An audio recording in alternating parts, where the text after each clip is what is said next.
Forward TV. The world is thinking. We have here the unity of science and religion, and the laboratory for religious life and practice is experience. Religion is not about pie in the sky when we die. It's about now.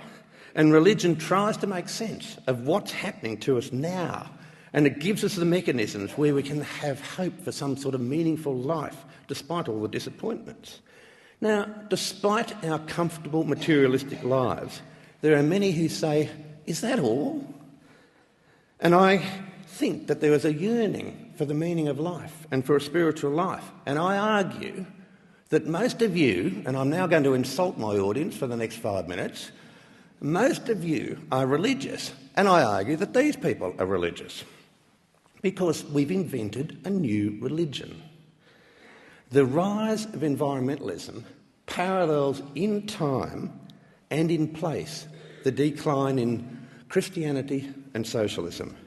And this new religion is just terrified of doubt. It's terrified of scepticism. It's terrified of uncertainty, yet it claims to be underpinned by science. It's actually a fundamentalist religion with a fear of nature. It has its own high priests and its own holy writ. And like many religions, it attracts believers by announcing apocalyptic calamities, unless, of course, we change our ways. Its credo is repeated non-stop. There's a new language that's been invented. Logic and contrary data and questioning, they're not permitted. Heretics like myself are inquisitorially destroyed. It's a new religion. It states that now is the most important time in history, and people are told that humanity is facing the greatest crisis in the history of time. We must make sacrifices now. Well, this religion is using the thinking that derives from Judeo-Christian tradition. If the world's been destroyed, then we humans are to blame. Now, this New Age religion tries to re-mystify the world, a world that its adherents neither experience nor do they try to understand. And the apocalyptic doomsdayers promote their new religion with 7-second television grabs. This is a disunity between religion and science. And this science derives from the Enlightenment, where we bathed in doubt and scepticism and uncertainty. All that's thrown overboard. Contrary facts are just ignored. Enthusiastic reporting by non-scientists is undertaken. They report new science with alarmist implications, but they don't report any contrary information. Non-scientific journalists and public celebrities write polemics, and they encourage the public to get hot and bothered and alarmed. The environmental religion produces widespread fear and longing, all wanting a simple, all-encompassing narrative of the world.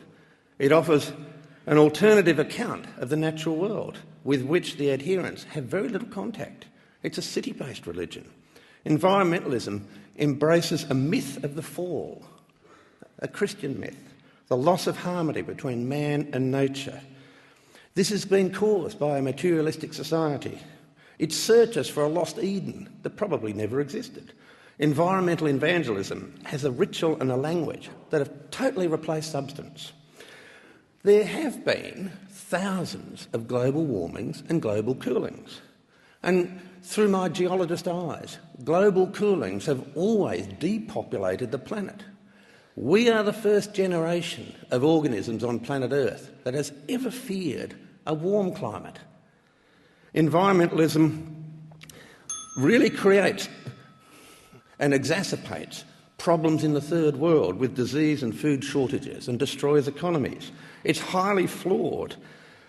When the environmentalists finally recognise that they are actually religious, then a real discussion can take place with other scientists. Until then, they're just like the creationists. They claim that they're scientific, but really the foundations are religious and dogmatic. So your contradictory religion of environmentalism has given you a purpose in life.